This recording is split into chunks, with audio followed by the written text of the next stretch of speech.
بسم اللہ والآخرہ والذین کفروا بآیات اللہ، اور جنہوں نے اللہ کی آیات کا انکار کیا، ولقائہ، اور اس کے حضور پیش ہونے کا انکار کیا، اولئک یئسوا من رحمتی، یہ وہ لوگ ہیں جو میری رحمت سے مایوس ہو چکے ہیں، واولئک لہم عذاب علیم، اور انہیں کے لیے دردناک عذاب ہے۔ اب دوسرے انداز میں مسلمانوں سے کیا کہا جا رہا ہے؟ تم کیوں میری رحمت سے مایوس ہو رہے ہو؟ تم امید اپنی توڑ کیوں رہے ہو؟ فما کان جواب قومہ، سننا تھا ان کی قوم کا جواب، الا ان قالوا، مگر یہ کہ انہوں نے کہا۔ اب ابراہیم علیہ السلام کی قوم نے کیا کہا؟ اقتلوہ، ابراہیم علیہ السلام کو قتل کر دو، او حرقوہ، یا اسے جلا دو، فانجاہ اللہ من النار، سو اسے اللہ نے آگ سے بچا لیا۔ ان فی ذلک لآیات لقوم یؤمنون، بے شک اس میں بہت سی نشانیاں ان لوگوں کے لیے جو ایمان لانے والے ہیں۔ تو آپ اندازہ کریں ابراہیم علیہ السلام کے اوپر کون لوگ ایمان لے کر آئے تھے؟ ایک ان کے بھتیجے لوط علیہ السلام، ان کی اور پرسنل فیملی تھی بس۔ اب مسلمانوں کو بتایا جا رہا ہے کہ تم کیوں پریشان ہو رہے ہو؟ ہر قبیلے میں سے تو تمہارے پاس جوان آ چکے ہیں، ماشاءاللہ، سردار بھی ایمان لا چکے ہیں، غلام بھی ایمان لا چکے ہیں، معاشرے کے سارے طبقات میں سے تم پر ایمان لا چکے ہیں، اچھی بلی تمہاری ایک طاقت بن رہی ہے، تو پریشان کیوں ہو رہے ہو؟ جب کسی بندے پر کوئی ایمان لانے والا نہ ہو، اللہ پھر بھی تو اسے بچاتا ہے۔ سارے شہر والے خلاف ہوں، اسے آگ جلا کے اس کے اندر پھینک دیں، کوئی اور سہارا اس کے پاس نہ ہو، اللہ بچاتا نہیں اسے، اللہ ڈائریکٹ آگ کو کم دے دیتا ہے۔ تم پریشان کیوں ہو رہے ہو؟ اللہ تمہیں بچائے گا۔ اللہ تعالیٰ نے حق بنایا ہی اس لیے کہ اس کا غلبہ ہو، اور باطل ہے ہی اس لیے کہ وہ جھک جائے اور فنا ہو جائے۔ وقال، اب ابراہیم علیہ السلام نے فرمایا، جب انہوں نے فیصلہ کر لیا ابراہیم علیہ السلام کے خلاف، اب ابراہیم علیہ السلام نے کیا فرمایا؟ جی الفاظ بڑے خاص ہیں آج کے دور کے لیے۔ انما اتخذتم من دون اللہ، در حقیقت یہ جو تم نے اللہ کے سوا بنا رکھے ہیں اوثانا، بت، مودۃ بینکم فی الحیات الدنیا، یہ اصل میں تمہارے درمیان صرف دنیاوی زندگی میں دوستی کا ذریعہ ہے، اور کوئی بات نہیں ہے۔ پتہ تمہیں لگ گیا ہے کہ کسی کام کے نہیں ہیں، کسی جوگے نہیں ہیں، اصل میں تمہاری آپس کی دوستیاں ان کے سارے قائم ہیں۔ اب اس آیت کی تفصیل آپ بیان القرآن میں دیکھیے گا، بڑی خوبصورت تفصیل ڈاکٹر اسحاق احمد صاحب نے لکھی ہے کہ اصل میں ہوتا کیا ہے کہ عصبیت جو ہے نا، وہ ہوتی ہے سب سے بڑی رکاوٹ حق کو قبول کرنے میں۔ عصبیت پازیٹیو بھی ہو سکتی ہے، نیگیٹو بھی ہو سکتی ہے۔ کسی کی نفرت اس حد تک کسی کی نظر میں بڑھ جائے کہ بات تو بالکل ٹھیک کہہ رہا ہے لیکن چونکہ یہ کہہ رہا ہے لہذا نہیں، یہ عصبیت ہے۔ دوسری قسم کیا ہوتی ہے کہ محبت اس حد تک بڑھ جائے کہ وہ حق قبول کرنے کے راستے میں رکاوٹ بن جائے، کہ بات تو یہ وہ صحیح کہہ رہا ہے اور یہ بات تو وہ غلط کہہ رہا ہے، لیکن اس سے محبت ہے میری، یہ میرا اپنا ہے، میں اس کو چھوڑ کیسے سکتا ہوں۔ تو کسی کی محبت یا کسی کی نفرت اگر راستے میں رکاوٹ بن جائے حق قبول کرنے میں، تو یہ عصبیت جاہلیہ ہے۔ اللہ تعالیٰ ہمیں ایسی عصبیت سے بچائے۔ ایک حقیقی عصبیت ہوتی ہے، وہ کیا ہوتی ہے؟ حق کی عصبیت ہوتی ہے، کہ ایک شخص وہ بھی حق کو چاہتا ہے، دوسرا بھی حق کو چاہتا ہے، تیسرا بھی حق کو چاہتا ہے، سارے چونکہ حق کو چاہتے ہیں تو حق نے انہیں آپس میں جوڑا ہوا ہے، وہ تو بات ٹھیک ہے۔ اس کا مطلب یہ ہوا کہ اصل جو پرائمری اہمیت ہے وہ حق کی ہے۔ اللہ تعالیٰ آپ کو مجھے حق کو حق دیکھنے کی توفیق عطا فرمائے، اس کی پیروی کرنے کی توفیق عطا فرمائے۔ عام طور پر کیا ہوتا ہے کہ جو دین کے اندر دین کا کام کرنے والے جو لوگ ہوتے ہیں، یا امت مسلمہ کے اندر جو مختلف جماعتیں کام کرتی ہیں، ان میں بھی عصبیت پیدا ہو جاتی ہے، اور یہ بہت ہی بری بلا ہے، بہت ہی بری بلا ہے، اور ایسی چیز ہے جس کو غور کر کے کھرچنا پڑتا ہے اپنے اندر سے، ایسے ہی نہیں رہ جاتی کہ خود بخود پیدا نہ ہو، نہیں، اس نے تو پیدا نہیں ہونا ہے، آپ کو کوشش کر کے اسے دور کرنا ہے۔ اللہ تعالیٰ ہمیں اس کو دور کرنے کی توفیق عطا فرمائے، دور کرتے رہنے کی توفیق عطا فرمائے۔ عام طور پر جماعتیں کیا ہوتی ہیں کہ جب بھی کوئی داعی اٹھتا ہے، اور داعی کیوں اٹھتا ہے اس کو بھی ذرا سمجھ لیں، بنیاد سے اس بات کو سمجھ لیں۔ ختم نبوت کے بعد چونکہ آپ صلی اللہ علیہ وسلم کی پوری امت کو اللہ تعالیٰ نے یہ مشن سونپ دیا، آپ کوئی نبی تو دوبارہ آنے والا نہیں ہے، تو اب کیا ہے کہ اللہ تعالیٰ نے یہ جو تسلسل ہے مشن کا، اس کے لیے چند بنیادی اللہ تعالیٰ نے فیکٹرز پیدا کیے ہیں۔ ایک یہ ہے کہ قرآن مجید کی حفاظت کا ذمہ اللہ تعالیٰ نے لے لیا، صاحب قرآن صلی اللہ علیہ وسلم کی سنت کا حفاظت کا ذمہ اللہ تعالیٰ نے لے لیا۔ مزید کیا کہ اللہ تعالیٰ نے ہماری امت میں ایک ایسا میکانزم بنا دیا ہے کہ جس کو آپ صلی اللہ علیہ وسلم نے اپنی حدیث کی روشنی میں جو فرمایا ہے، آپ صلی اللہ علیہ وسلم کی حدیث کی روشنی میں اگر ہم دیکھیں کہ ہر صدی میں اللہ تعالیٰ مجددین اٹھائے گا۔ کچھ عرصے بعد جب دین کے چہرے پر، علامہ اقبال کی زبان میں کہوں تو، بدنما داغ آ گئے ہوں گے، تو مجدد اٹھے گا جو ایک تجدید کرے گا دین کی، نیا جذبہ اور نئی روح پیدا کرے گا، پھر سے دین کے چہرے کو صاف کر کے لوگوں کے سامنے پیش کرے گا کہ اصل دین تو یہ ہے، اس وقت کا تقاضا تو یہ ہے، اس وقت کا فتنہ تو یہ ہے، اس وقت کا باطل تجھے ہی ہے، اس وقت کا حق تجھے ہی ہے، وہ پیش کرے گا۔ کوئی نہ کوئی اللہ تعالیٰ کے بندے اٹھتے رہیں گے، یہ اللہ کے کام ہے۔ اب کیا ہوگا کہ جب بھی کوئی داعی اٹھے گا اپنے زمانے میں، تو جو پہلے سب سے لوگ اس پرائمری داعی کو دیکھ کر دعوت قبول کر کے آتے ہیں نا، اس کی فیس ویلیو پر، وہ کمال ہی لوگ ہوتے ہیں، وہ سابقون الاولون ہوتے ہیں اس دور کے۔ اللہ تعالیٰ ہمیں ایسے لوگوں میں شامل بھی فرمائے، ایسے لوگوں کا سایہ بھی ہمارے سر پر قائم رکھے۔ اب وہ لوگ جب آتے ہیں تو ان کا کردار بہت اونچا ہوتا ہے، ظاہری بات ہے، انہوں نے پرائمری اس داعی کو دیکھا ہوتا ہے جس نے اپنی پوری زندگی کام میں لگائی ہوتی ہے، ایک چیز کا علم بردار ہوتا ہے، وہ مذاق تھوڑی ہوتا ہے۔ لیکن اس کے بعد کیا ہوتا ہے، جو سیکنڈ جنریشن آتی ہے اس کے اندر ایک سیکنڈ فیکٹر آ گیا ہوتا ہے کہ ہمارے بڑے چونکہ اس میں تھے، ہمارے والدین اس میں تھے، ہمارے انکل اس میں تھے، ہماری پچھلی نسل اس میں تھی، تو ہم بھی اس میں ہیں، ہم یہی ہوتے ہیں۔ وہ جو تھوڑی سی نا ایک فیلنگ آ جاتی ہے کہ ہم تو یہی ہوتے ہیں، مطلب کہ نظریات، فکر، آئیڈیالوجی وہ اتنی زیادہ مستحضر نہیں رہتی، بس اپنی ایک پہچان مان جاتی کہ ہم تو ایسے ہی ہوتے ہیں۔ اب تیسرا فیکٹر کیا قائم ہوتا ہے کہ ان کی آپس میں دوستیاں بنتی ہیں، آپس میں رشتہ داریاں قائم ہوتی ہیں، آپس میں کاروباری تعلقات قائم ہوتے ہیں۔ اب یہ سب چیزیں چل رہی ہوتی ہیں جس سے ان کے اندر ایک عصبیت پیدا ہونے لگتی ہے، اور حالات تو تبدیل ہوتے چلے جاتے ہیں وقت کے ساتھ ساتھ۔ وقت کبھی رکتا ہے؟ حالات ایک سے رہتے ہیں؟ کبھی حالات تو تبدیل ہوتے رہتے ہیں، حالات کے تقاضے بدلتے رہتے ہیں۔ اب وہ داعی جس نے اپنی ایک سوچ سے اپنا ایک میکانزم پیش کیا ہوتا ہے لوگوں کے سامنے، وہ پرانا ہو جاتا ہے، حالات آگے نکل جاتے ہیں، کیونکہ قرآن و سنت جو ہے وہ ابدی ہے نا۔ ان کی روشنی میں جب کسی بندے نے اپنے وقت کے لیے کوئی حالات تجویز کرنے ہیں، کوئی صورتحال تجویز کرنی ہے، وہ تو ابدی نہیں نا ہونی، وہ تو حالات کے ساتھ تبدیل ہوتی چلی جانی ہے۔ اب اصل میں نئی نسل کا کام ہوتا ہے کہ وہ کھڑی ہو اور وہ عصبیت سے بالاتر ہو کر پچھلوں کے کام کی نفی نہ کرے، پچھلوں کے کام کو ایک مقدس ورثے کے طور پر، ایک علمی ورثے کے طور پر اس کو سمجھے، فکر کو، کہ ہمارے پچھلوں نے یہ کیا، ان سے پچھلوں نے یہ کیا، ان کے زمانے میں یہ مسئلہ تھا انہوں نے یہ کیا، ان کے زمانے میں یہ کام کرنے کا تھا انہوں نے کیا۔ اس سب کو مد نظر رکھتے اپنے حالات کا معائنہ کرے، اپنے حالات کا مطالعہ کرے، اور پھر نتیجے پر پہنچے وہ نسل۔ اس کی یہ ذمہ داری ہوتی ہے کہ وہ پہنچے کہ ہمیں کس طرح اپنے آپ کو مولڈ کرنے کی ضرورت ہے، بدلے ہوئے حالات کے تقاضوں کے مطابق ہمیں آگے بڑھنے کی ضرورت ہے۔ اگر وہ ہاتھ پر ہاتھ رکھ کے بیٹھے رہنے کے عادی ہو گئے ہوں اور مکھی پہ مکھی مارنے کے عادی ہو گئے ہوں، تو پھر بات کیا ہوتی ہے کہ آہستہ آہستہ وہ ان کی باتیں ساری پرانی ہو جاتی ہیں، وقت آگے نکل جاتا ہے اور باتیں صرف عصبیت پہ رہ جاتی ہیں، دوستیاں ہوتی ہیں، ایک سوشل کلب بن کے رہ جاتا ہے، اور آہستہ آہستہ جماعتیں پھر فرقے کی اور ایک ایسے شکل اختیار کر لیتی ہیں۔ اللہ تعالیٰ پھر کسی کو اٹھاتا ہے، وہ پھر کھڑا ہوتا ہے اور وہ اپنے دور کے حوالے سے چیزوں کو دیکھتا ہے اور لوگوں کے سامنے اپنی دعوت پیش کرتا ہے، من انصاری اللہ کی صدا لگاتا ہے۔ پھر جو حق پرست لوگ ہوتے ہیں وہ اس حق کے داعی پر کی پکار پر لبیک کہتے ہیں، اس کا ساتھ دیتے ہیں۔ یہ کام چلتا رہتا ہے۔ کیوں؟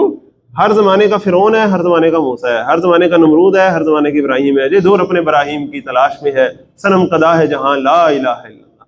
تو اصل کام کیا ہے؟ قرآن کی دعوت کیا ہے؟ اپنے زمانے اور اپنے علاقے جہاں تم ہو پہچانو حق اور اہل حق کون ہے، پہچانو ظلم اور اہل ظلم کون ہے، ان کے خلاف کھڑے ہو جاؤ، ان کے حق میں کھڑے ہو جاؤ، دیٹس اٹ۔ سادی سی دعوت ہے، سادہ سا کام ہے کرنے کا۔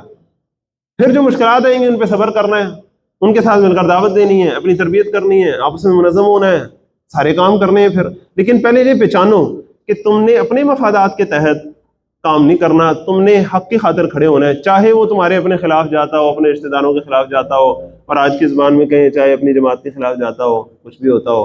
یہ حق پسندی جب جماعتوں کے اندر رہے تو وہ جماعتیں نئی رہتی ہیں، تازہ رہتی ہیں۔ کچھ بوڑھے بھی ہوتے ہیں لیکن ان کی روح جوان ہوتی ہے، دیکھیں نا آپ نے۔ تو ایسے کچھ جماعتیں پرانی بھی ہو جاتی ہیں لیکن ان کی روح جوان ہوتی ہے، اور کچھ جوان بھی بوڑھے ہو گئے ہوتے ہیں۔ اللہ تعالیٰ ہمیں جوان رہنے کی توفیق عطا فرمائے۔ وہ ایک جوان سوچ کا نام ہے، ایک امنگ کا نام ہے۔ اللہ تعالیٰ ہمیں یہ نصیب فرمائے اور ہمیں عصبیت سے پاک ہونے کی توفیق عطا فرمائے۔ ثم یوم القیامت یکفر بعضکم ببعض، پھر قیامت کے دن انکار کرے گا تم میں سے ہر ایک دوسرے کا، ویلعن بعضکم بعضا، اور لعنت بھیجیں گے ایک دوسرے پر، ومأواکم النار، اور ٹھکانہ ہوگا تمہارا دوزخ، وما لکم من ناصرین، اور تمہارا کوئی مددگار نہیں ہوگا۔ قیامت والے دن جتنی بھی دوستیاں، رشتے ناتے سارے کٹ جائیں گے۔ الاخلاء یومئذ بعضهم لبعض عدو، صرف دوستیاں ختم نہیں ہوں گی، دشمن ہو جائیں گے وہ آپس میں، الا المتقین، سوائے متقیوں کے۔ تو اگر ہم چاہتے ہیں کہ ہماری دوستیاں دیر پاؤں تو پھر تقویٰ پر اپنی دوستیوں کی بنیاد رکھنی چاہیے، پھر اپنی دوستیوں کی بنیاد مفادات پر نہیں رکھنی چاہیے۔ فآمن لہ لوط، سو ایمان لائے اس پر صرف لوط علیہ السلام. وقال انی مہاجر الی ربی، اور انہوں نے کہا کہ میں ہجرت کرتا ہوں اپنے رب کی طرف. انہ هو العزیز الحکیم، بے شک وہی ہے زبردست اور حکمت والا. وہبنا لہ اسحاق و یعقوب، اور عطا کیا ہم نے انہیں اسحاق علیہ السلام اور یعقوب علیہ السلام. وجعلنا فی ذریتہ، اور قائم رکھا ہم نے اس کی نسل میں النبوت، نبوت کو، والکتاب، اور کتاب کا سلسلہ قائم رکھا.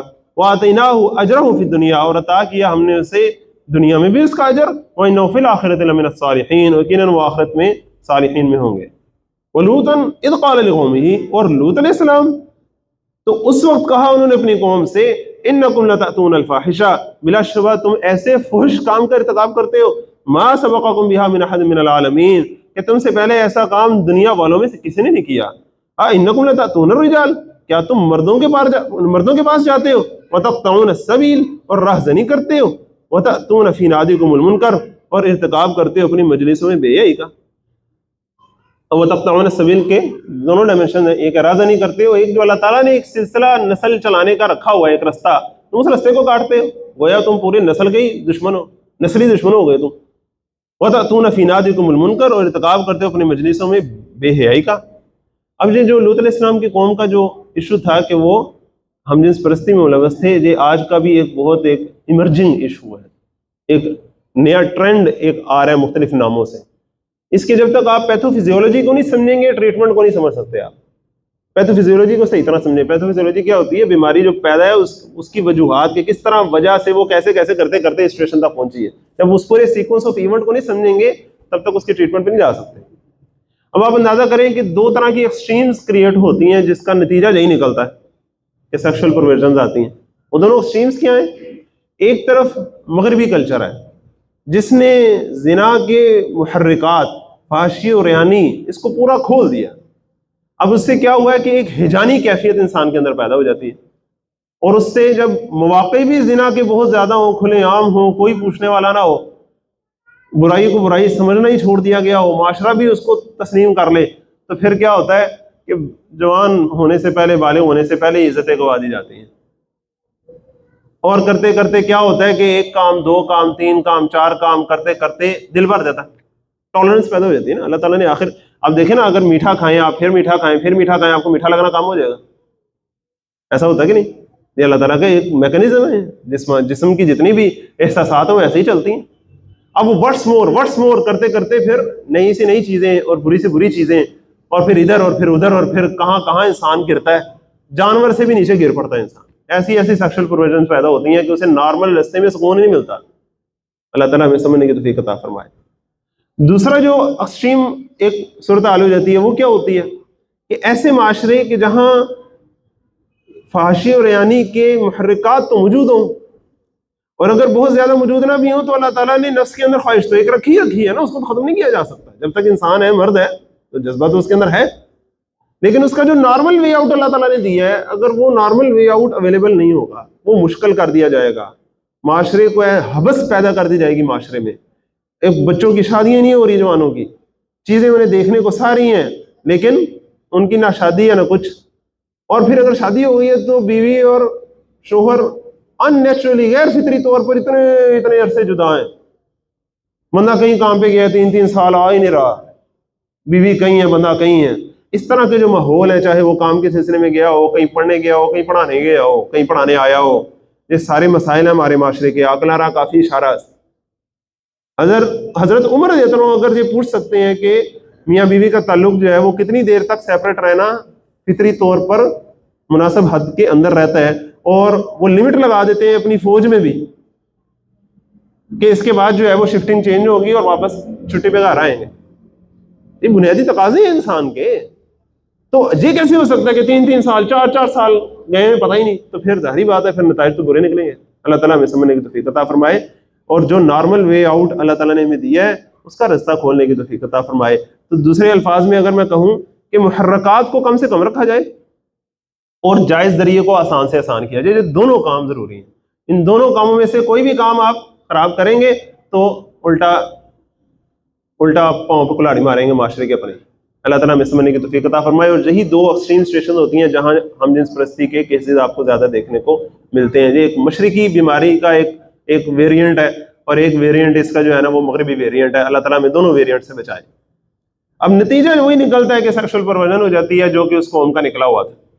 تو انہوں نے جب انہیں سمجھایا فما کانا جواب قومی الا، تو ان کی قوم کا اور کوئی جواب نہیں تھا سوائے اس کے ان قالوا کہ انہوں نے کہا اتنا بعذاب اللہ، لے آؤ ہم پر اللہ کا عذاب ان کنت من الصادقین، اگر تم واقعی سچے ہو. قال رب انصرنی علی القوم المفسدین، لوط علیہ السلام نے کہا ربا میری مدد فرما ان مفسد لوگوں کے مقابلے میں. ولما جاءت رسلنا ابراہیم، اور جب آئے ہمارے فرشتے ابراہیم علیہ السلام کے پاس بالبشرا بشارت لے کر، قالوا تو انہوں نے کہا انا مہلکو اہل هذه القرية، یقیناً ہم ہلاک کرنے والے ہیں اس بستی کے لوگوں کو. انا اہلها كانوا ظالمین، بے شک اس بستی کے لوگ ہیں ہی ظالم. قال ان فیہا لوط، ابراہیم علیہ السلام نے فرمایا اس میں تو لوط علیہ السلام بھی رہتے ہیں. قالوا، انہوں نے کہا نحن اعلم بمن فیہا، ہم خوب جانتے ہیں کہ کون کون ہے وہاں. لننجینہ واہلہ، ہم ضرور بچا لیں گے اسے اور اس کے گھر والوں کو. الا امرأتہ، سوائے اس کی بیوی کے، کانت من الغابرین، جو پیچھے رہ جانے والوں میں سے. ولما جاءت رسلنا لوطا، اور جب آئے ہمارے فرشتے لوط علیہ السلام کے پاس، سی بہم، تو وہ انہیں دیکھ کر پریشان ہو گئے. وضاق بہم ذرعا، اور ان کے باعث تنگ دل ہونے لگے. وقالوا، تو فرشتوں نے ان سے کہا لا تخف ولا تحزن، خوف نہ کیجیے غم نہ کیجیے. انا منجوک واہلک، یقیناً ہم آپ کو اور آپ کے گھر والوں کو بچا لیں گے. الا امرأتک، سوائے آپ کی بیوی کے، کانت من الغابرین، جو ہے یہ پیچھے رہ جانے والوں میں. انا منزلون، یقیناً ہم نازل کرنے والے ہیں علی اہل هذه القرية، اس بستی پر، اس بستی والوں پر، رزقا من السماء، آسمان سے عذاب، بما كانوا يفسقون، کیونکہ وہ بدکاریاں کیا کرتے تھے. وَلَقَدْ تَرَكْنَا مِنْهَا آیَةً بَيِّنَةً، اور البتہ چھوڑ دی ہے ہم نے اس میں ایک کھلی نشانی، لِقَوْمٍ يَعْقِلُونَ، ان لوگوں کے لیے جو عقل سے کام لیتے ہیں. اب ان کی بستیاں موجود تھیں اور جو مکہ کے لوگ ہیں اور اہل عرب ہیں وہ دیکھتے تھے انہیں. وَإِلَىٰ مَدْيَنَ أَخَاهُمْ شُعَيْبًا، اور بھیجا ہم نے مدین کی طرف ان کے بھائی شعیب علیہ السلام کو. فقالا، تو انہوں نے کہا یا قوم اعبدوا اللہ، اے میری قوم کے لوگو اللہ کی غلامی کرو، اللہ کی پوجا کرو. وارجوا الیوم الاخر، اور آخرت کے روز کے، آخرت کے دن کے امیدوار رہو، اس کی امید لگائے رہو.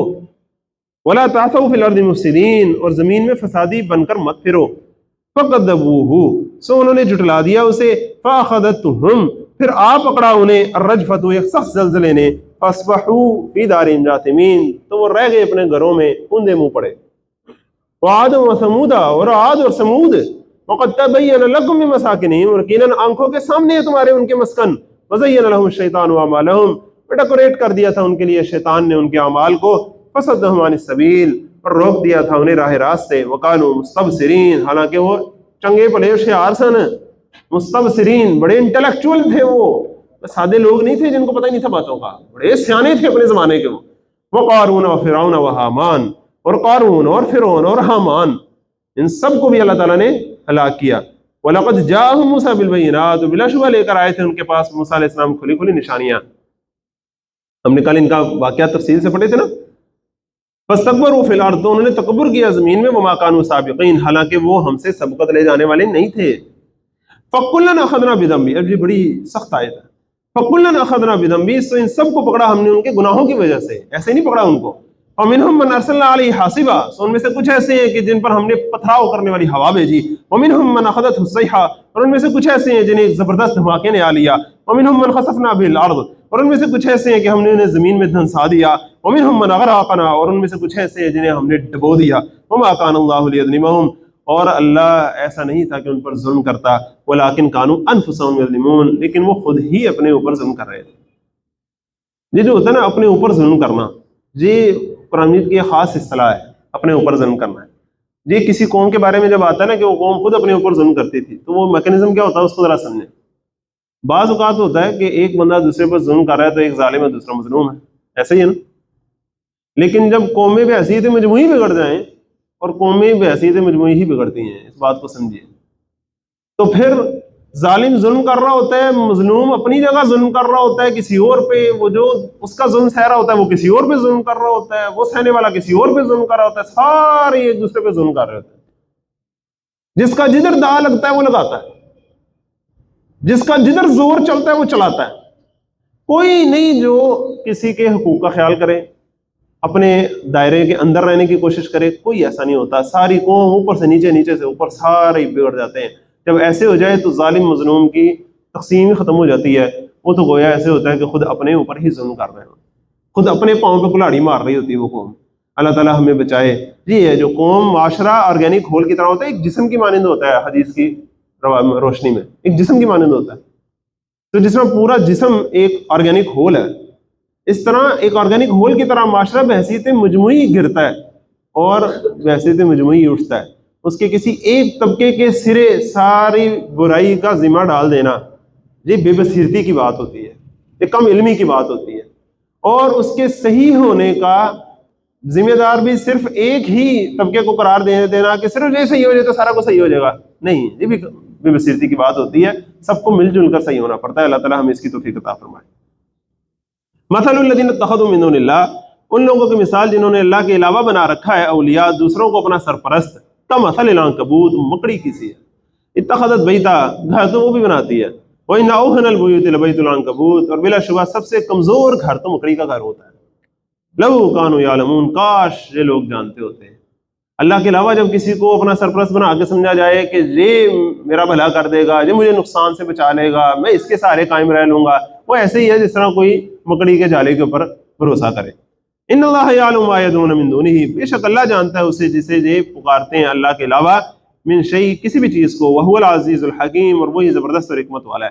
وَتِلْكَ الْأَمْثَالُ نَضْرِبُهَا لِلنَّاسِ، اور یہ تو مثالیں ہیں جو بیان کرتے ہیں ہم انسانوں کے لیے، وَمَا يَعْقِلُهَا إِلَّا الْعَالِمُونَ، اور ان باتوں کو نہیں سمجھتے مگر صرف اہل علم، اہل دانش۔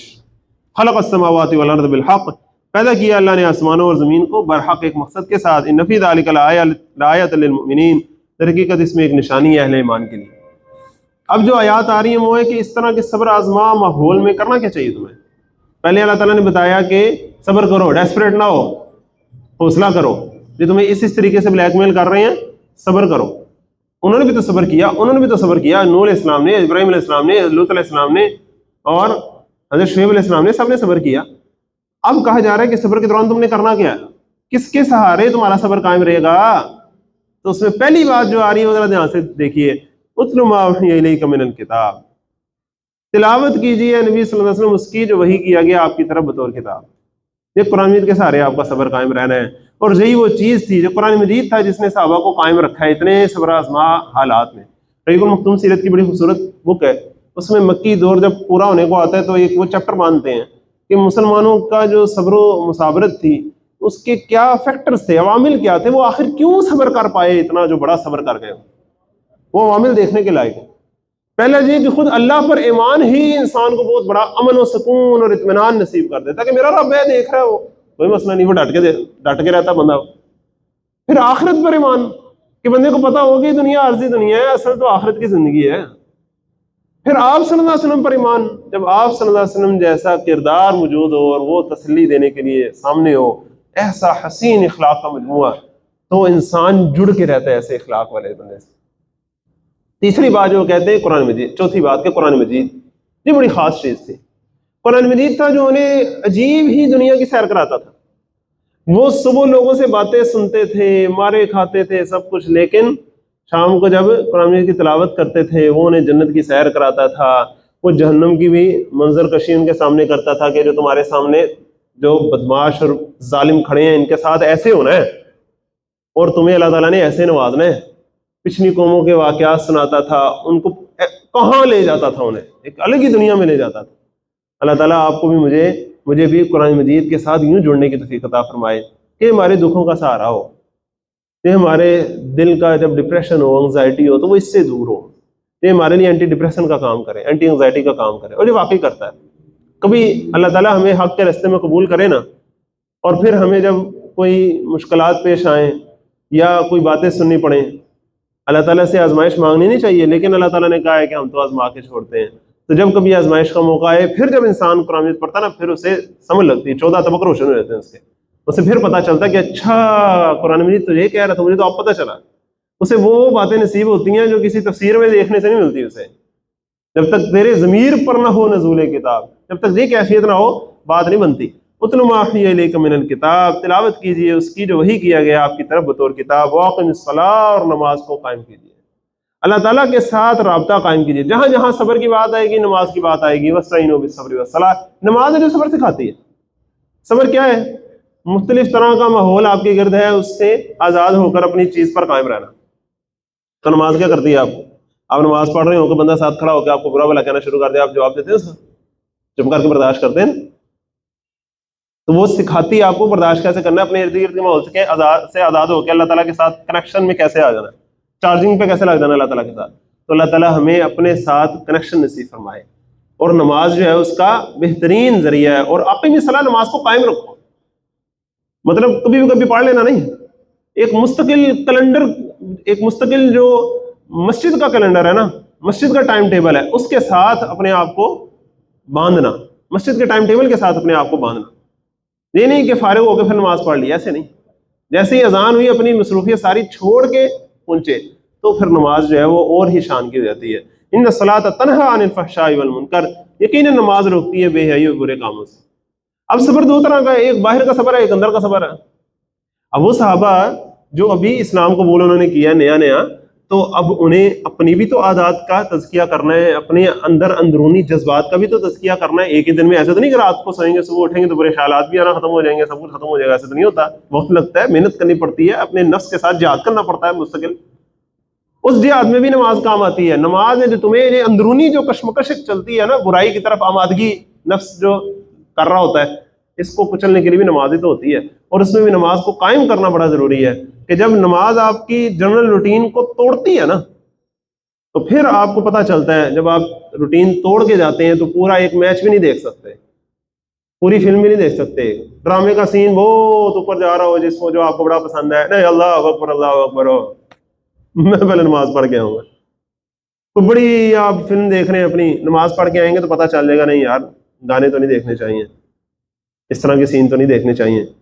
پہلے ہلے میں وہ تو چھوڑیں گے نا، پھر آہستہ آہستہ آپ کہیں گے میں کن فضول کاموں میں پڑھاؤں یار، میں اس فلم میں پڑھاؤں، اپنے اندر دیکھوں کون سی فلم چل رہی ہے، میرے اندر دیکھوں کون سا میچ چل رہا ہے، ایک حق و باطل کا مار کا میرے اندر ہے، جس کو اندر کا میچ دیکھنے کا لطف آ جائے، باہر کے میچ تو اس کے لیے کوئی میچ ہی نہیں رہتے، وہ اندر ہی میچ میں اپنے گم رہتا ہے کہ جی مجھے ایک خیال آیا اور پھر میں نے اس کو اس سے دبایا، اور باہر حق و باطن کی جو کشمکش ہے وہ اس پر غور و فکر کر رہا ہوتا ہے۔ اللہ تعالیٰ ہمیں یہ میچ دیکھنے کی توفیق عطا فرمائے جو حق و باطل کا اصل میچ لگا ہوا ہے، اللہ تعالیٰ ہمیں اس کی توفیق عطا فرمائے۔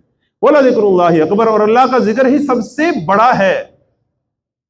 تمہارے اوپر بڑی سے بڑی کوئی مصیبت آ گئی ہے نا، جب تم اللہ کا ذکر کرو گے، اللہ کی یاد میں آؤ گے تو وہ اس مصیبت سے بڑی ہوگی۔ ایسا نہیں ہو سکتا کہ اللہ کا ذکر چھوٹا اور تمہاری کو مصیبت بڑی ہو۔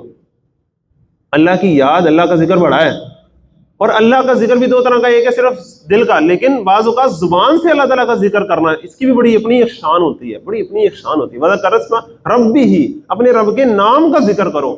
وہاں تو آپ اللہ تعالیٰ کے نام کے علاوہ تو کوئی اور ذکر نہیں نا، جب اللہ کے نام کا ذکر کرو تو اللہ پکارنا، اللہ اللہ کہنا، اس کا اپنا ایک اثر ہے۔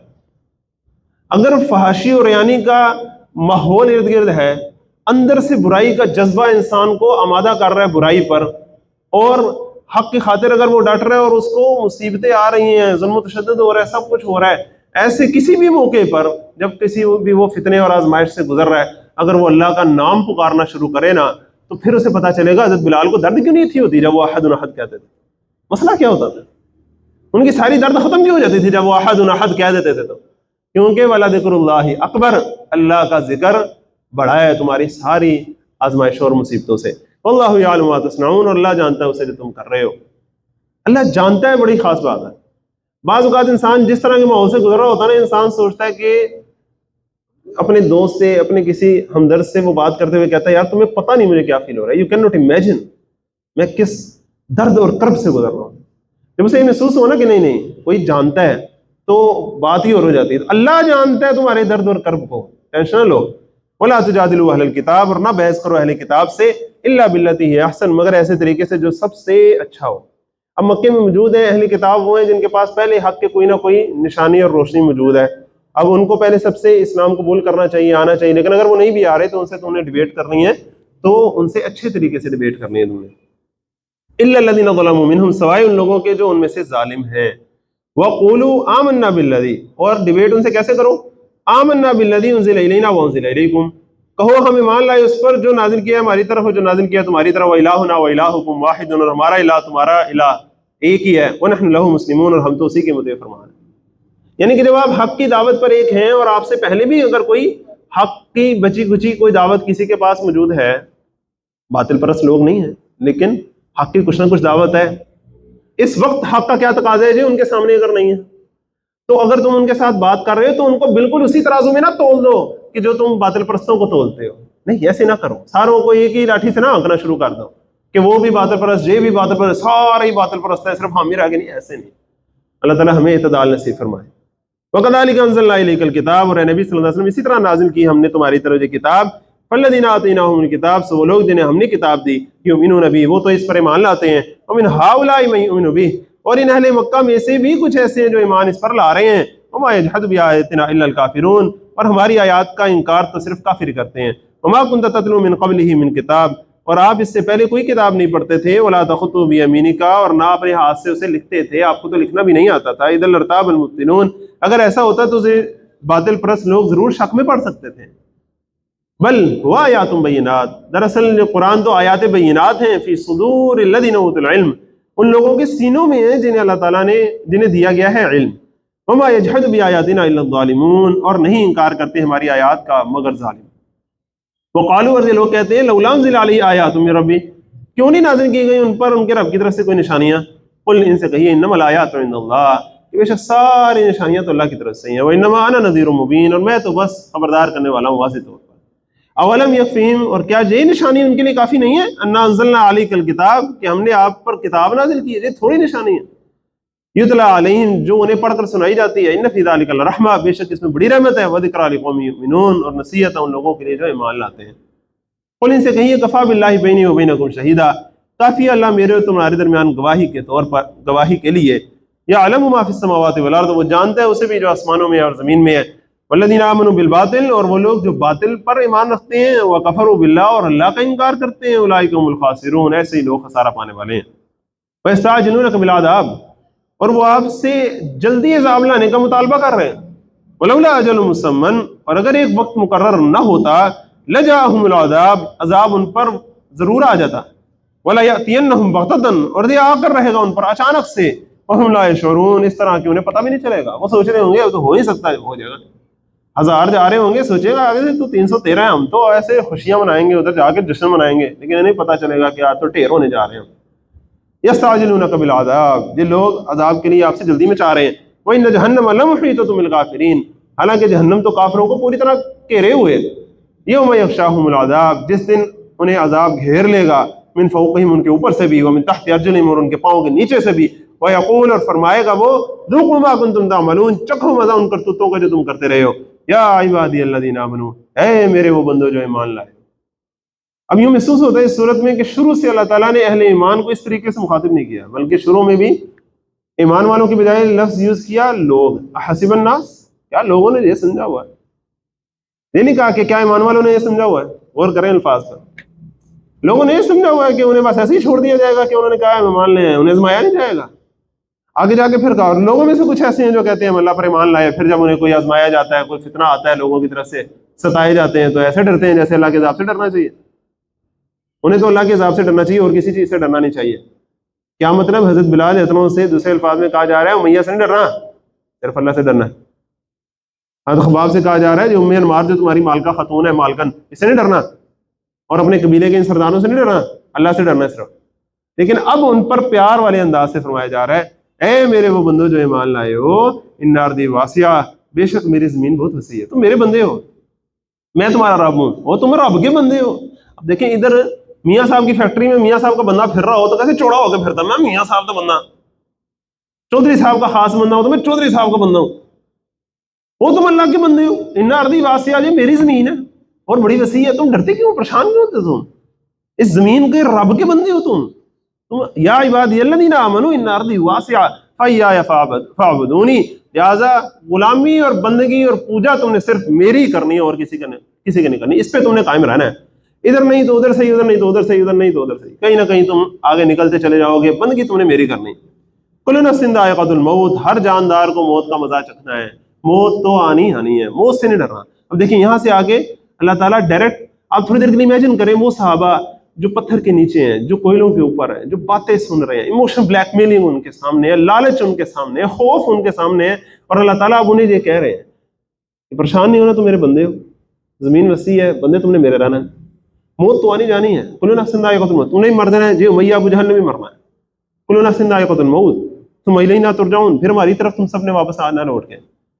والذین آمنوا وعملوا الصالحات، اور وہ لوگ جو ایمان لائے اور نیک عمل کیے، لنبوئنہم من الجنہ، جگہ دیں گے ہم انہیں ضرور جنت کے اندر، غرفاً تجری من تحت الانہار، بلند و بالا عمارتوں میں بہہ رہی ہوں گی ان کے نیچے نہریں، خالدین فیہا، وہ اس میں ہمیشہ رہیں گے، نعم اجر العاملین، کیا ہی اچھا اجر ہے عاملین کا، محنت کرنے والوں کا، اپنے آپ کو کھپا مارنے والوں کا۔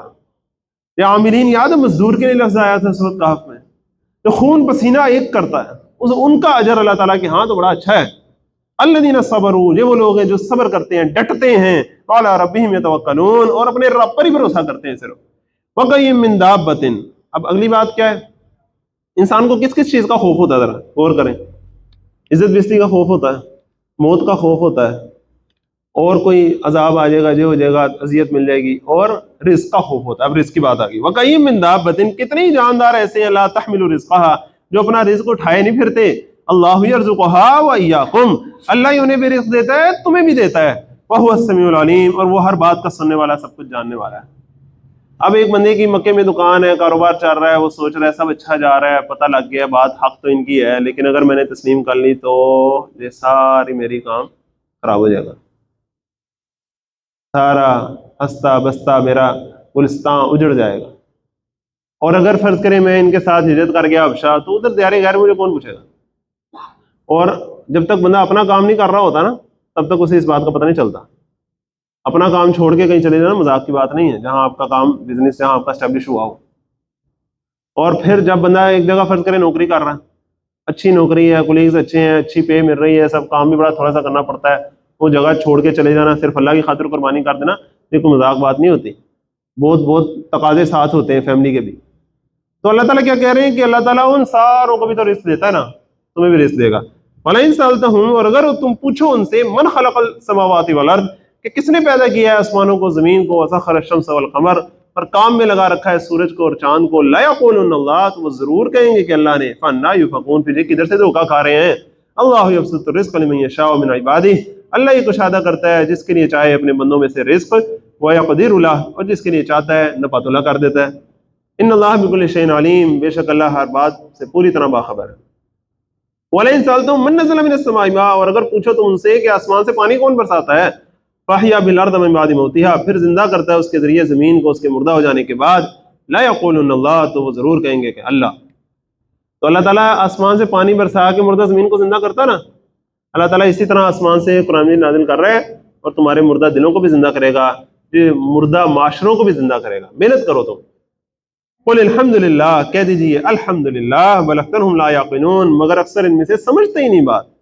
وما هذه الحیات الدنیا الا لہو ولعب، تو بات ساری کیا ہے کہ نہیں ہے یہ دنیاوی زندگی مگر نرا کھیل تماشا۔ وان الدار الاخرۃ لہی الحیوان، یقیناً آخرت کا گھر ہی حقیقی زندگی ہے۔ یہ تو ایک کھیل تماشے کی طرح ہے، تو سب کو ایک رولز دے دیے گئے ہیں جو تم نے پلے کرنے ہیں۔ کسی کو بادشاہ کا رول دے دیا ہے، کسی کو مزدور کا رول دے دیا ہے، کسی کو مرد کا، کسی کو عورت کا، کسی کو امیر کا، کسی کو غریب کا، یہ اللہ تعالیٰ نے رولز دے دیے ہیں سب کو۔ اللہ تعالیٰ نے اصل میں یہ اب دیکھنا ہے کہ تمہیں جو رول دیا گیا تھا وہ تم کیسا پلے کرتے ہو، کیسا ایکٹ کرتے ہو اس میں، یہ اصل بات۔ یہ نہیں کہ ایک بندہ فلم کے اندر بادشاہ تھا، ڈرامے کے اندر بادشاہ تھا، تو وہ باہر نکلے گا تو ایوارڈ اس کو ہی ملے گا کیونکہ یہ فلم میں بادشاہ تھا، اور اس کو پیسے کم ملیں گے کیونکہ یہ فلم میں غلام بنا ہوا تھا۔ نہیں، اس کی ایکٹنگ پر اس کا ایوارڈ ہوگا، اس کے ایکٹ کرنے پر اس کا ایوارڈ ہوگا۔ تو اس دنیا میں بھی اصل میں تمہارے ایکٹ کرنے پر ایوارڈ تمہیں ملنا ہے۔ وَإِنَّ الدَّارَ الْآخِرَةَ لَهِيَ الْحَيَوَانُ، یقیناً آخرت کا گھر ہی کی زندگی ہے۔ لَوْ كَانُوا يَعْلَمُونَ، کاش یہ لوگ جانتے۔